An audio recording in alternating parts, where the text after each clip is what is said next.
पूर्व केंद्रीय मंत्री रविशंकर प्रसाद द्वारा पटना में एक होली मिलन समारोह आयोजित किया जाता है, जहां पर लोक जनशक्ति पार्टी रामविलास के राष्ट्रीय अध्यक्ष चिराग पासवान पहुंचते हैं। उनका स्वागत फूलों के साथ में किया जाता है और वहीं चिराग पासवान भावुक हो जाते हैं, कहते हैं कि सर, आपने आज हमें अपने पिता की याद दिला दी। दोस्तों, मेरा नाम मिथिलेश कुमार और आप देख रहे हैं फ्लेवर ऑफ भोजपुरी। बिहार और भोजपुरी जगत की खबरों के लिए चैनल को सब्सक्राइब करें। दोस्तों, जैसे ही चिराग पासवान पहुंचते हैं, वैसे ही उनका स्वागत फूलों के साथ में किया जाता है। दोस्तों, आजकल आप लोग सोशल मीडिया पे देख रहे होंगे कि चिराग पासवान जो है सो अलग अलग होली मिलन समारोह में देखे जा रहे हैं।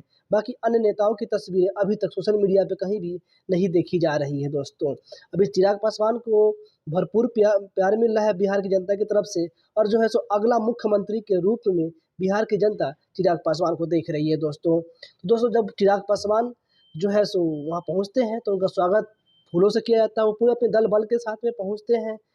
दोस्तों, जैसे ही वो बिहार की जनता को संबोधित करते हैं, वहाँ पे बहुत सारे अन्य दिग्गज नेता लोग होते हैं, मुकेश सहनी भी होते हैं, और जो है सो जैसे ही संबोधित करते हैं बिहार की जनता को, कहते हैं कि आप सभी के जीवन में ऐसे ही खुशियाँ हमेशा भरी रहे और आप सभी का होली मंगलमय हो, और सभी लोगों को बहुत बहुत शुभकामनाएं देते हैं होली की। और साथ में रविशंकर प्रसाद को कहते हैं कि सर, आपने आज हमें अपने पिता की याद दिला दी।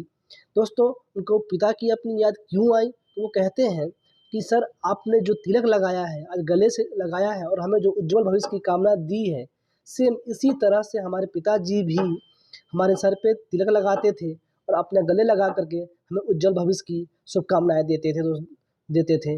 इसके लिए आपका बहुत बहुत आभार और बहुत बहुत धन्यवाद सर।